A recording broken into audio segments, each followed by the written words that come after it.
तो hey guys, ये जो आपको है क्लास, आज की ये ज्योग्राफी क्लास 3 है। और आज की क्लास में मैं जितना भी इंपॉर्टेंट जो आपको ज्योग्राफी शॉर्ट नोट्स है वो फाइनली दोस्तों लूसेंट वाली ख़त्म कर देने वाला हूँ। दोस्तों इसमें जो है आपको जो भी इंपॉर्टेंट क्वेश्चन है, जो भी एग्जाम में पूछती है, उसी के बेसिस पर ये तैयार किया गया शॉर्ट नोट्स है, जिसके तहत आप पढ़कर आप आराम से इसको जान सकते हैं। लेकिन गाइज उससे पहले आप लोग से चाहता हूँ यहाँ पर सख्त निर्देश देना कि पहले दोस्तों आप मेरी 2 क्लास कर लीजिए ज्योग्राफी की, जिसमें मैं शॉर्ट नोट्स बताया हूँ। आप बताइए दोस्तों, मात्र 3 क्लास के अंदर वो कि मात्र 20-20 मिनट की वीडियो में, मात्र 60 मिनट के अंदर में आप सोच लीजिए 60 मिनट के अंदर में आप लोग की ज्योग्राफी की पूरी सीरीज खत्म हो जा रही है। तो आप लोग ये कर्तव्य बनती है कि इस सीरीज को पूरा कंप्लीट कीजिए। दोस्तों ये मेरी आखिरकार ये लास्ट क्लास है ज्योग्राफी शॉर्ट नोट्स की। इससे पहले दोस्तों मैंने आपको 2 क्लास और ला दी है फ्रेंड्स। और वो 2 क्लास आप कैसे दे सकते हैं दोस्तों? आप 2 तरह दे सकते हैं वो 2 क्लास। ये आप दोस्तों आप देख रहे हैं वीडियो, इसके नीचे होता है डिस्क्रिप्शन बॉक्स, जाके वहाँ से जाइए और वहाँ से जाकर देखिए ज्योग्राफी क्लास 1 ज्योग्राफी क्लास 2 लिखा हुआ होगा, वो दोनों क्लास दोस्तों कर लीजिए। नहीं तो दोस्तों आप जाके मेरे बिहार बेद के प्लेलिस्ट पर भी जाकर खोज कर देख सकते हैं। फिलहाल दोस्तों हम शुरुआत करते हैं ज्योग्राफी क्लास की। आज की लास्ट क्लास, ये थोड़ी वीडियो लंबी हो जाएगी, लेकिन दोस्तों जितना भी होगी मैं आपको अब सटीक बताऊंगा। इसी में से क्वेश्चन आती है, इससे बाहर नहीं आएगी, बस इतना रट लो। इससे दोस्तों बाहर अगर आती होगी तो बोलना सर इससे बाहर क्वेश्चन आ गया था। शुरुआत करते हैं। देखिए होता क्या है दोस्तों कि मैंने और सब 2 क्लास में पढ़ा दिया था कि भात क्या है, कैसे है, सौर मंडल क्या होता है, मैंने वायुमंडल के बारे में पढ़ा दिया, ज्वालामुखी के बारे में पढ़ा दिया, चट्टान के बारे में पढ़ा दिया, न जाने ढेर सारे ऐसे चीज़ है मैंने पढ़ा दिया। और ये यहाँ से शुरुआत करते हैं, जो इंपॉर्टेंट फैक्ट जो यहाँ से आना शुरुआत होता है। बस आज क्लास करने के बाद में आप लोग की ज्योग्राफी यहाँ पर फाइनली खत्म हो जाने वाली है। इसके बाद दोस्तों मैं वीवीआई इंपॉर्टेंट क्वेश्चन आऊँगा, उसका वीडियो बहुत जल्द आएगी फ्रेंड्स। तो अगर आप लोग यहाँ पर चाह रहे हो सीरियसली पढ़ाई करना, तो ये सीरीज दोस्तों खत्म कर दो। मैं चाहता हूँ फिर से रिक्वेस्ट करना आपसे हाथ जोड़कर कि सीरीज खत्म करोगे, पार्ट 1 पार्ट 2 और पार्ट 3 देख के सीरीज खत्म करो, तभी आप लोगों को समझ में आएगी। उसके बाद दोस्तों वीवीआई लाऊंगा तो आप लोग से चट से आपसे बनेगी, ठीक है? तो आप लोग करने बनती है। तो दोस्तों मैं आप बताऊंगा यहाँ से। दोस्तों मैं फिर से बोलता हूँ आपको कि मेरी बस काम है आप लोगों को बता देना इसमें से क्वेश्चन आती है, लेकिन रटना आप लोगों का काम है। बस आपको रटना तो होगा ही बॉस। मैं इसका पीडीएफ मैं अपने ग्रुप में दे दूंगा। तो शुरुआत करता हूँ यहाँ से। देखिए दोस्तों क्या होता है, इसमें से क्वेश्चन भौगोलिक उपनाम में से बहुत ज़्यादा क्वेश्चन आते हैं। जैसे कहते हैं सफ़ेद हाथियों का देश कौन सा देश है? तो सफ़ेद हाथियों का देश जो दोस्तों है वो लाओस है। नील नदी की देन किसे कहते हैं? तो मिस्र को कहते हैं। चीन का कटोरा कौन है? क्यूबा। कंगारुओं का देश कौन सा है? ऑस्ट्रेलिया। पूरब की मोती कौन सा है? सिंगापुर। दोस्तों ऐसे ऐसे क्वेश्चन में से कोई भी जितना भी इंपॉर्टेंट क्वेश्चन जो कि सबसे अधिक एग्जाम में बार बार पूछी जाती है, बार बार पूछी जाती है, वही इंपॉर्टेंट यहाँ पर लिख छटा हुआ दोस्तों। इससे कम हम अब नहीं कर सकते हैं। जो दिया हुआ है दोस्तों इतना इंपॉर्टेंट है, और इतना भी नहीं रटोगे तो फिर दोस्तों फायदा क्या है एग्जाम देने से? एग्जाम में दोस्तों पक्का वो क्रॉस लगेगी। बस इतना रट लो। कहाँ है दोस्तों, मात्र 20 से 25 क्वेश्चन यहाँ पर होगी इंपॉर्टेंट फैक्ट। इसी में से आपको कोई भी एक दे देगा, बार बार इसी में से देता ही है। चाहे कोई भी एग्जाम ले लो, बस इसी में से घुमा फिरा कर दे देगा। आप लोग याद नहीं रहती है तो बस आप लोग कर्तव्य बनती है बैठ कर थोड़ा थोड़ा मेहनत कर लो, थोड़ा रट लो, थोड़ा परेशानी होगी लेकिन रट लो दोस्तों, ठीक है? तो आप देखो यहाँ पर क्या है, पूछ देगा आपको एग्जाम में, ऐसे पूछेगा बताइए चीन की शोक को किसे कहते हैं? तो हांगहो नदी को। 7 पर्वतों का नगर किसे कहते हैं? तो रोम नदी को, ठीक है? रोम को, रोम शहर को, माफ करना। यूरोप का शहर किसे कहते हैं? यूरोप का शहर स्विट्जरलैंड को कहते हैं। दुनिया का छत किसे कहते हैं? पामीर का पठार को। पिरामिड का देश किसे कहते हैं? मिस्र को। निषिद्ध शहर किसे कहते हैं? लहासा तिब्बत को। एम्पायर सिटी किसे कहते हैं? न्यूयॉर्क को। संसार की रोटी भंडार किसे कहते हैं? उत्तरी अमेरिका का प्रेजी मैदान। तो मैं इसका दोस्तों पीडीएफ दे दूंगा अपने आपको व्हाट्सएप ग्रुप में और अपने टेलीग्राम चैनल पर। अगर टेलीग्राम चैनल का भी लिंक मैं दे दिया डिस्क्रिप्शन बॉक्स में, जाकर वहां से देख लेना, वहां मैं दे दूंगा इसका पीडीएफ, ठीक है? और मैं शुरुआत करता हूँ। अब ये इंपॉर्टेंट फैक्ट यहाँ शुरुआत करता हूँ दोस्तों। ये आप चाहते हैं यहाँ पे स्क्रीनशॉट भी ले सकते हैं। स्क्रीनशॉट बस इतने ही में से आती है, इससे बाहर नहीं आती है। तो ये भौगोलिक नाम उपनाम दोस्तों सबसे पहले आपको रट लेनी है, एग्जाम में से तो क्वेश्चन आपको आ जाएगी दोस्तों। अब आता है नेक्स्ट क्वेश्चन, प्रमुख द्वीप। तो इसमें क्या है, इसमें क्या होता है दोस्तों, प्रमुख द्वीप में से ये नहीं पूछेगा आपको। ज़्यादातर 99% केस में अगर आप काफ़ी हाई लेवल करते हो एग्जाम के लिए तो आप याद कर लो, ये क्षेत्रफल इंपॉर्टेंट याद कर लो। लेकिन ज़्यादातर केस में दोस्तों ये नहीं पूछता है, ऐसे पूछेगा बताइए ग्रीनलैंड किस महासागर में अवस्थित है? ठीक है, तो उत्तरी अटलांटिक महासागर में। न्यू गिनी कौन पर्वत जो है वो कहाँ किस में स्थित है? प्रशांत महासागर में। बोर्नियो प्रशांत महासागर में। मेडागास्कर हिंद महासागर में। बेफिन द्वीप कनाडा महासागर में। Sumatra Indonesia. बस इतना ही इंपॉर्टेंट है, ठीक है? तो ये आपको प्रमुख द्वीप जो है ये बहुत ही बड़ा बड़ा द्वीप है, बहुत ही बड़ा बड़ा द्वीप है, और इससे एग्जाम में क्वेश्चन पूछ देती है। एग्जाम क्वेश्चन पूछेगी कि बताइए उत्तरी अटलांटिक महासागर में कौन सा द्वीप पड़ता है? ग्रीनलैंड पड़ता है, आप याद मार देंगे। बताइए प्रशांत महासागर में कौन सा द्वीप पड़ता है? तो न्यू गिनी। ये नहीं पूछता है, छोटा मोटा जो एग्जाम है जो एसएससी बैंक ये सब में नहीं पूछेगा, आपको काफ़ी हाई हाई लेवल में पूछ देगा क्षेत्रफल, तो अगर याद करना चाहते हो क्षेत्रफल याद कर लो, तो उससे में कोई ज़्यादा इसमें इंपॉर्टेंट नहीं है।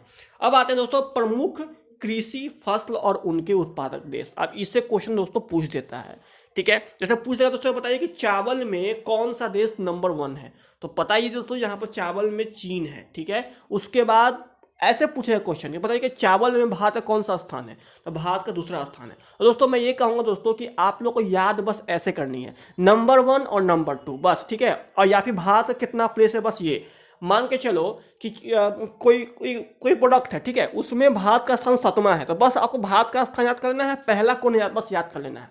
इसमें क्या है देखो, इसमें सब रटना नहीं है, सब रटोगे फंस जाओगे। इसमें वही भी रटना जो इंपॉर्टेंट आपके लिए, जैसे देख आपको याद करना है ऐसे, चावल में नंबर 1 चीन है, नंबर 2 भारत है, बाकी सब पढ़ने की जरूरत नहीं है, एग्जाम में आएगी ही नहीं। अगर चाहते हो रटना रट लो, मैं मना नहीं करूंगा, वो आप लोग की मर्जी है।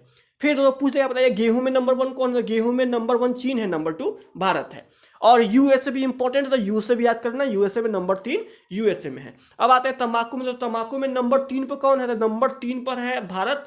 नंबर आप देखिए नंबर 3 पर आ गया भारत, इसका मतलब ये हुआ कि आपको ये दोनों भी रटना पड़ेगा। हाँ दोस्तों, तंबाकू में नंबर 1 चीन है, नंबर 2 ब्राजील है। तो जहां तक जाता है भारत वहां तक याद कर लेना है, आपको ज़्यादा याद नहीं करना है। अब देखिए यहाँ पर है आपको भारत जो है नंबर 1 2 3 4 5वां प्लेस पर, तो आपको ऐसे याद करना है कि सोयाबीन में नंबर 1 यूएसए है और नंबर 5 भारत है, बस आपको यह याद करना है। ये बीच वाला भूल जाओ, ये एग्जाम में नहीं पूछेगा।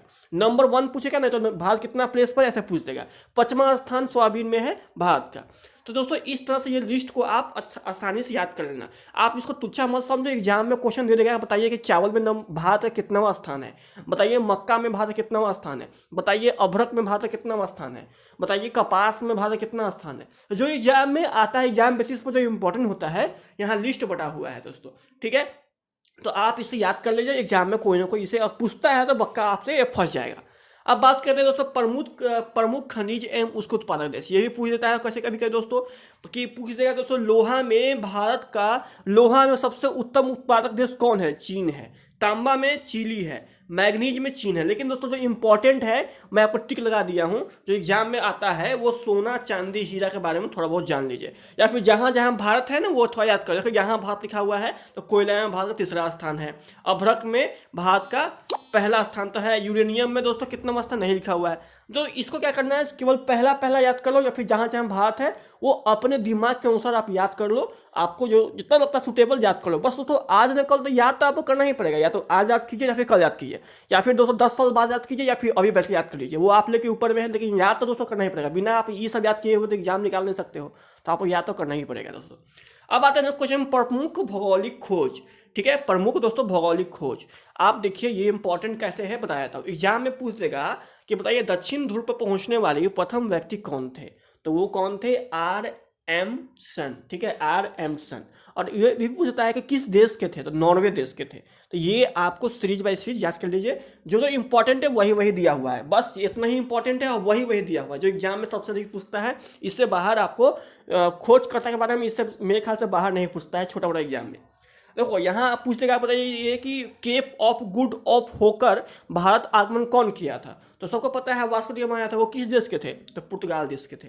ग्रहों का गति का नियम किसने दिया था, केपलर ने दिया था। केपलर किस देश के थे, यही पूछ देता है किस देश के थे, तो जर्मनी के थे।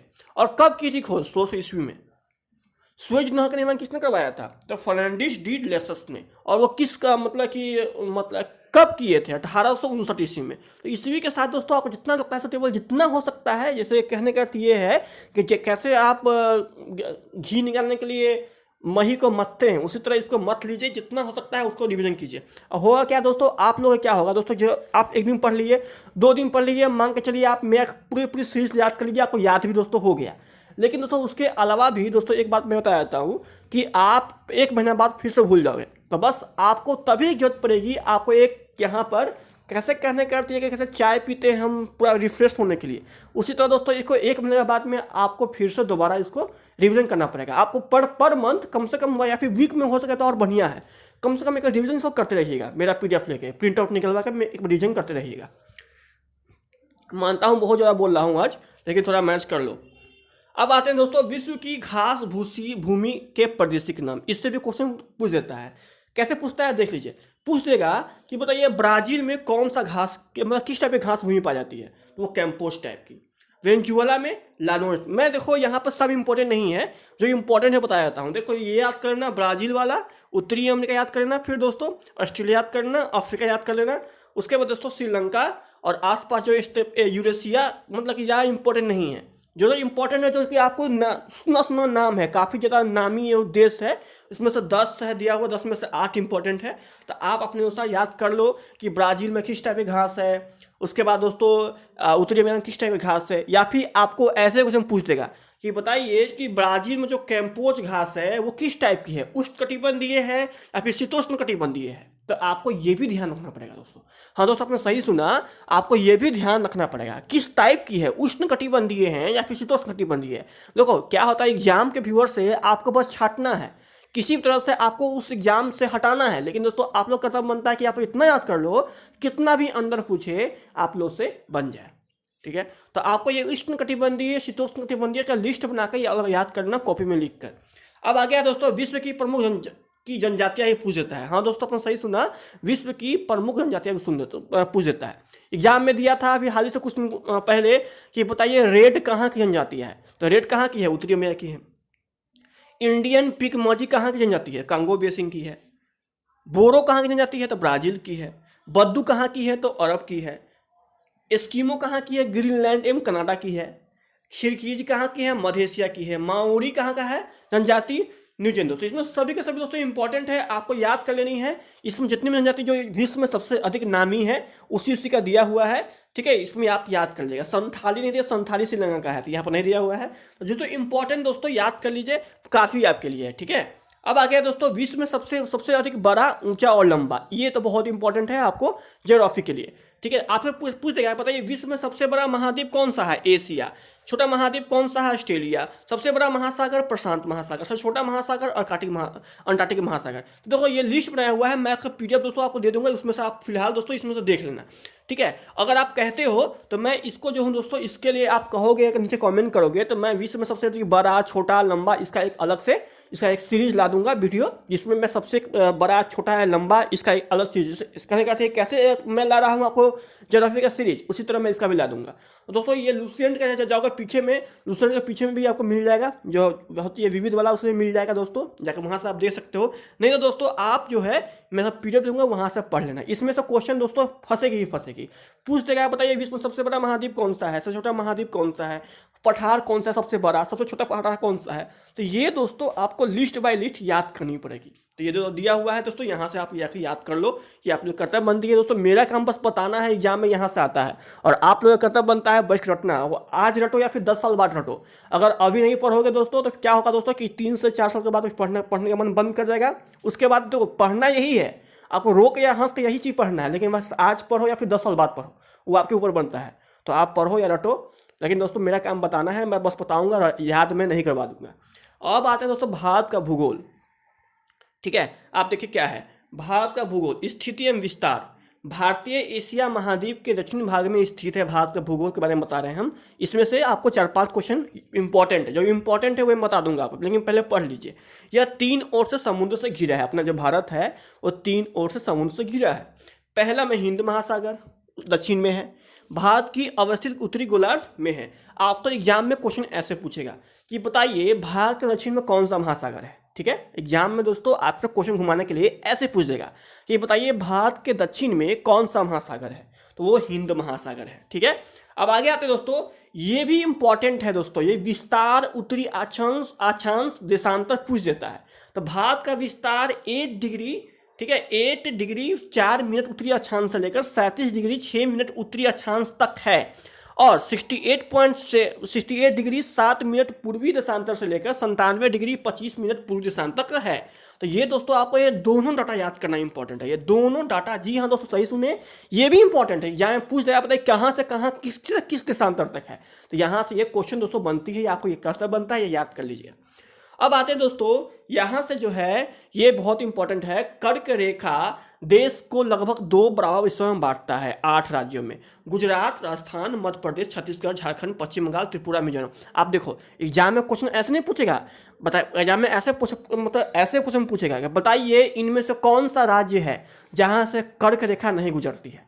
और क्या होगा दोस्तों, उसमें 3 ऑप्शन में से गुजरेगा, अब बाकी एक में नहीं गुजरेगा, आपको उसी में मानना पड़ेगा।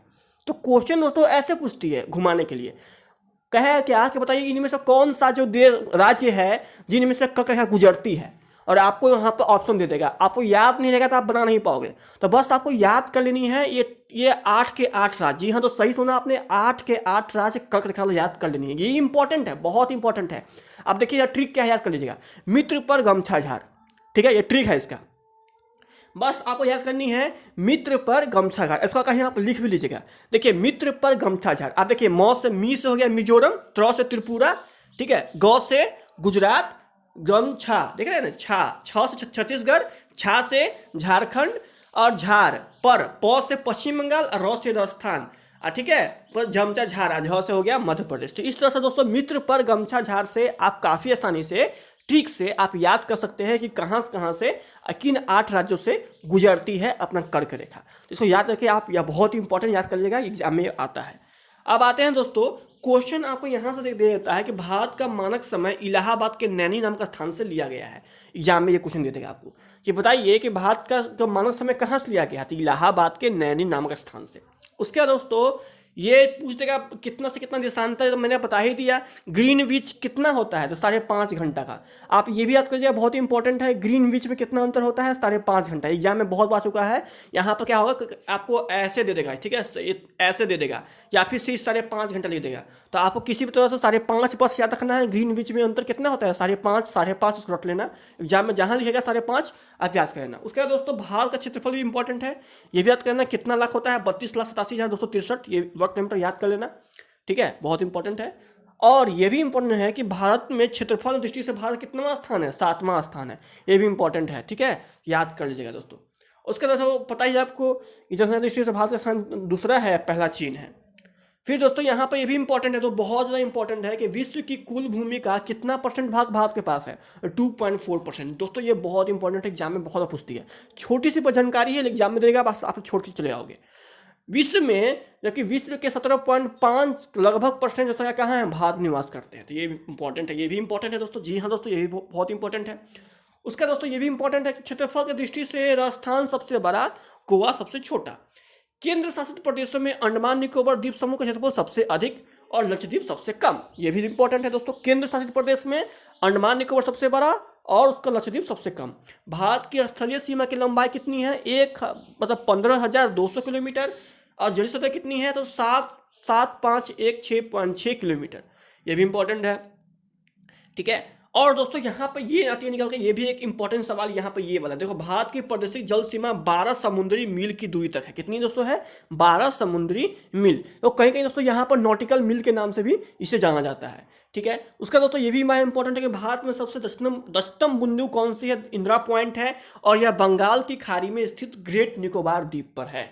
अरब सागर में स्थित लक्षद्वीप प्रवाल भित्ति से निर्माण है, और बंगाल की खाड़ी में स्थित अंडमान निकोबार द्वीप समूह में बैरेन और नारकोंडम नामक 2 ज्वालामुखी पाए जाते हैं, ये भी इंपॉर्टेंट है दोस्तों। जितनी भी भारत से भूगोल से वो जहाँ जहाँ तक क्वेश्चन आती है मैंने हम लोग बता दिया, तो अब बस आप लोग करता बनती है ये आपको याद कर लेनी है। एग्जाम में इसी में से तो क्वेश्चन देता है, बाहर से नहीं देगा दोस्तों, इसी में क्वेश्चन देगा, लेकिन घुमा घुमा कर दे देगा। बस आप लोग शॉर्ट नोट्स रहोगे पढ़े हुए तो आप लोग काफ़ी आसानी से इसे चुटकी में बना डालोगे में, ठीक है। अब आगे आते हैं प्रमुख दर्रे के बारे में। देखो दर्रे भी पूछता है यार दोस्तों, जी आपने सही सुना, आपको दर्रे भी पूछता है दोस्तों। अभी भी आपका माइंड सेट अगर है, मैं बता देता हूं, अभी भी अगर आपका माइंड सेट है कि मैं वीवीआई क्वेश्चन पढ़कर निकाल लूंगा, मुझे एग्जाम निकल लगा दोस्तों, आप बिल्कुल गलत फैमिली में है। जी हाँ दोस्तों, आपने सही सुना, आपने बिल्कुल गलत फैमिली पाल रखे हैं अपने पास में। वीवीआई क्वेश्चन पढ़कर आप कितना वीवीआई क्वेश्चन क्यों ना पढ़ लो दोस्तों, लेकिन दोस्तों जब तक आप किसी चीज़ के बारे में डिटेल्स नहीं जानोगे, आप सुने होंगे कि अधूरी जानकारी हमेशा गलत फैमिली पैदा कर देती है। वही दोस्तों वीवीआई क्वेश्चन है। वीवीआई क्वेश्चन से बस आप इतना समझ सकते हो कि इसमें से कोई आ गया फंस गया, 99% आप लक के ऊपर काम करते हो क्वेश्चन में। लेकिन दोस्तों आप अगर शॉर्ट नोट्स पर अगर बैठे रहोगे तो आपको बहुत काम देगा दोस्तों। आप विश्वास करो या ना करो, आपको एग्जाम में पक्का 10 में से 9 आपसे 8 लगेगी। ठीक है, विवेक क्वेश्चन कब पढ़ो, मैं बता देता हूँ कब पढ़ो विवेक क्वेश्चन। अगर आप लोग के मन में अभी भी बैठा हुआ है कि ये क्या फालतू है, विवेक क्वेश्चन पढ़ लूंगा एग्जाम में आ जाएगा, ये कहीं नहीं दोस्तों आएगा, आप विश्वास करो। तो एग्जाम में जाओगे तो बैठकर आपको लगेगा नहीं भाई हम क्यों नहीं पढ़े। तो होता क्या है दोस्तों, विवेक क्वेश्चन से बस आप पढ़ोगे तब मानते हैं, लेकिन बहुत ज़्यादा समय लग जाएगा। ठीक है, तब तो विवेक क्वेश्चन कब पढ़ो, जब आप शॉर्ट नोट पढ़ चुके हो तभी आप विवेक क्वेश्चन पढ़ो, तभी आपको काम देगा, ऐसे वो काम नहीं देगा। शॉर्ट नोट्स पढ़ने के बाद विवेक क्वेश्चन पढ़ोगे तो बहुत ज़्यादा फायदा करेगा आपको। ठीक है दोस्तों, मैं इस शॉर्ट नोट पढ़ने में आपको विवेक क्वेश्चन लाऊंगा, घबराओ तो मत, जो भी विवेक होगा मैं सब लाऊंगा। ठीक है, आपका रोशन एजुकेशनल पॉइंट चैनल पर सब कुछ लाएगा, चिंता मत कीजिए आप। अब आते हैं दोस्तों, इसमें से क्वेश्चन पूछ लेता है कि बताइए जम्मू कश्मीर में कौन कौन सा दर्रा है, या फिर पूछ देगा आपको कि जोजिला दर्रा कहाँ पड़ता है, किस राज्य में पड़ता है, बनिहाल दर्रा किस राज्य में पड़ता है, बुर्जिल दर्रा किस राज्य में पड़ता है। तो आपको ये दर्रा भी याद कर लेना है। देखो मैं आपको ये नहीं कहूँगा याद कर लीजिए बैठ के, इसका एक ट्रिक भी है। ठीक है, ट्रिक से याद कर लीजिएगा दोस्तों। अगर आप मुझे कमेंट करते हो तो मैं ये दर्रा का ट्रिक मैं लाऊंगा। ठीक है, इसका ट्रिक याद करने का है दोस्तों। लेकिन दोस्तों जितना भी इंपॉर्टेंट है सब बहुत इंपॉर्टेंट है, आप याद कर लीजिएगा, ये किसी को मत छोड़िएगा दोस्तों। अब आते हैं यहाँ पर नदियों किनारे बसे नगर, ये दोस्तों बहुत इंपॉर्टेंट है। पूछ देगा कि आगरा जो है किस नदी के किनारे बसा हुआ है, यमुना, कटक, महानदी, हरिद्वार, गंगा। तो दोस्तों जैसे कहने का अर्थ है कि हर शनिवार को आप कैसे फाँकते हो, भूजा फाँकते हो, बस उस तरह इसको भी फाँक लो। इसको भी दोस्तों याद कर लो, बहुत इंपॉर्टेंट है। सूरत किस नदी किनारे पड़ता है दोस्तों, तो ये बहुत इंपॉर्टेंट, जितना एग्जाम में आता है उसी बेसिस पर ये दिया हुआ है, ये इंपॉर्टेंट है दोस्तों। कौन सा नदी किनारे कौन सा शहर बैठा हुआ है, तो ये इंपॉर्टेंट है, अब याद कर लीजिएगा। आते हैं दोस्तों प्रमुख बहुउद्देशीय परियोजना, ये तो क्वेश्चन दोस्तों एग्जाम में हर एग्जाम में एक नया क्वेश्चन पक्का दे देता है। और मेरे पास कुल मिलाकर 20-30 परियोजना है जो कि एग्जाम में बड़ा पूछता है, मैं उसी का लिस्ट बना के लाया हूँ। ठीक है, सुन लीजिएगा। भीमा परियोजना महाराष्ट्र में पड़ता है, बस आपको इतना याद करना है, ये नहीं आएगा एग्जाम में। ठीक है, ये एग्जाम में बहुत कम आएगा, ये उम्मीद मत रखिए इसका। हाँ ये आ सकता है, कहने का ठीक ऐसे दे देगा कि पता है इंदिरा गांधी नहर परियोजना किस नदी किनारे बसा हुआ है। ठीक है, रावी व्यास। तो क्या क्या क्या होता है दोस्तों, यहाँ पर नदी के बारे में थोड़ा बहुत कम पूछता है, लेकिन कहाँ है ये बहुत ज़्यादा पूछता है। ये इंपॉर्टेंट है। अगर आपकी मन है तो आप नदी से याद कर लो, अगर आपकी इच्छा नहीं है तो आप नदी याद मत करो, बस ये राज्य याद करो, बहुत एग्जाम में आएगी। भीमा परियोजना महाराष्ट्र में है, हीराकुंड उड़ीसा में है, सरदार सरोवर गुजरात में है, इंदिरा गांधी राजस्थान में है, फरक्का परियोजना पश्चिम बंगाल में है। उसके बाद दामोदर घाटी पश्चिम बंगाल झारखंड, इडुक्की परियोजना केरल में है, भाखड़ा नांगल बांध परियोजना पंजाब में है, सलाल पनबिजली जम्मू कश्मीर में है, ककारापार परियोजना गुजरात में है। उसका उकाई परियोजना गुजरात में है, गांधी सागर परियोजना मध्य प्रदेश में है, राणा प्रताप सागर परियोजना राजस्थान में है, जवाहर सागर परियोजना राजस्थान में है, माता टीला बांध परियोजना उत्तर प्रदेश में है, टिहरी बांध उत्तराखंड में है, नागार्जुन आंध्र प्रदेश में है, तुंगभद्रा आंध्र प्रदेश और कर्नाटक दोनों में है। तो इस तरह से आप याद कर सकते हो दोस्तों, इंपॉर्टेंट है। उसका दोस्तों राष्ट्रीय उद्यान पूछ देता है एग्जाम में।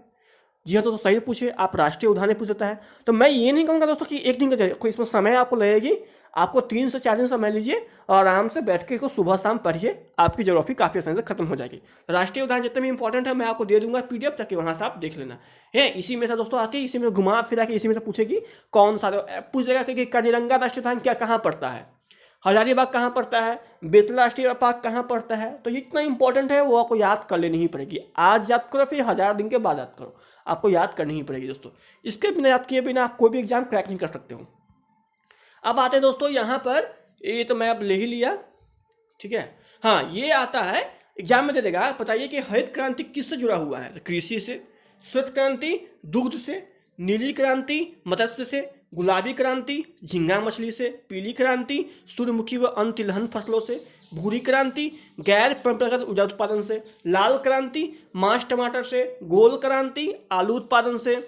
उसके बाद दोस्तों रौद क्रांति अंडा उत्पादन से, सुनहरी क्रांति फल उत्पादन से, इंधनुषी क्रांति कृषि संबंधी समग्र क्रांति से। तो ये आपको इंपॉर्टेंट है। फिर दोस्तों 20 में सबसे बड़ा सबसे लंबा मैं बता ही दिया आपको, तो आपको याद करनी पड़ेगी, मैं इसका लिस्ट ही दूंगा 20 में सबसे बड़ा कौन सबसे लंबा कौन है। हाँ दोस्तों अब आके आपकी ज्योग्राफी खत्म। दोस्तों जी सही सुना आपने, बस ये हो गई आपकी ज्योग्राफी फाइनल खत्म हो गई। इतना याद करने के बाद दोस्तों ज्योग्राफी कोई भी चीज़ पूछ दे आपसे, कितना भी कुछ न पूछ दे, कितना अंत तक न पूछ दे, आपसे जरूर क्वेश्चन बन जाएगा। और ये दोस्तों आपका विवेक क्वेश्चन इतना इंपॉर्टेंट है, मैंने आपको खत्म कर दिया। थोड़ी वीडियो लंबी गई, लेकिन दोस्तों मैंने आपको इस चीज़ को खत्म कर दिया। लेकिन दोस्तों जब तक आप ये मेरी सीरीज 1 एक चलिए, मतलब कैसे आप देखते हो नेटफ्लिक्स पर, हॉट स्टार पर एक देखते हो वेब सीरीज, अभी हाल ही में जो आया है वेब सीरीज, कहते हैं तो वेब सीरीज, बिल्कुल उसी तरह दोस्तों ये भी एक सीरीज है। आप देख लीजिए तभी समझ में आपको आएगी। इसका पार्ट 1 देखिए, पार्ट 2 देखिए, उसका दोस्तों ये लास्ट जो अभी देख रहे हो पार्ट 3 देखिए। पार्ट 1, पार्ट 2, पार्ट 3, मात्र 3 वीडियो 60 मिनट दीजिए, अपना 1 घंटा दीजिए और याद करने में दे दीजिए 3 सप्ताह। आपकी कहानी खत्म। ज्योग्राफी में से एक भी क्वेश्चन आपसे नहीं फंसेगी। और नेक्स्ट क्लास से दोस्तों मैं इसका वीडियो क्वेश्चन लाऊंगा। अब देखिएगा काफ़ी आसानी से आप चुटकी में इसको बना दीजिएगा दोस्तों। तो बस आज की वीडियो में इतना ही। अगर आपको अच्छी लगी तो जरूर वीडियो को लाइक कीजिएगा, शेयर कीजिएगा, सब्सक्राइब कीजिएगा दोस्तों। Educational R K point Roshan Kumar, आप जानते हैं मेरे बारे में। लेता हूँ विदा दोस्तों। अगर आपको वीडियो अच्छी लगी तो हमेशा की तरह तो नीचे आप कमेंट कीजिएगा। गुड बाय, मिलता हूँ नेक्स्ट वीडियो में। तो सीरीज 1 सीरीज 2 दिया हुआ है, डिस्क्रिप्शन लिंक दिया हुआ है, वहाँ से देख लेना। Good bye.